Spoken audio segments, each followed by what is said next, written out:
దేవుడు అదే కదా చెప్తున్నాడు. చదవండి మరలా.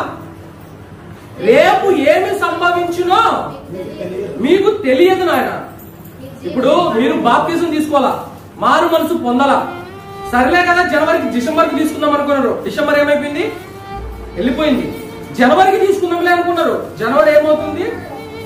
వెళ్ళిపోతుంది. సరేలే రేపు కాదు మొన్నాడు తీసుకుందాంలే అనుకుంటారు. రేపేమి సంభవించునో మీకు తెలియదు అంటున్నాడు దేవుడు. మీ జీవం ఏ పాట? ఇది చూడండి. మీరు కొంతసేపు కనబడి అంతలో మాయమైపోవు ఆవిరి వంటి వారే. గడ్డితో పోల్చాడు దేవుడు.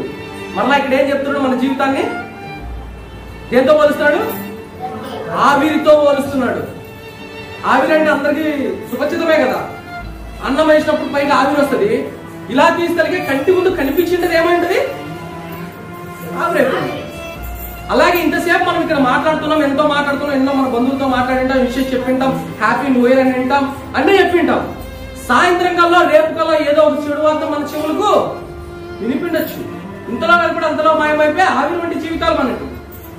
అలాంటి జీవితాల్లో దేవునికి మనం హృదయాన్ని ఇవ్వకుండా, పరిశుద్ధంగా బ్రతకకుండా ఎంత కాలం ఇలా జీవితాం?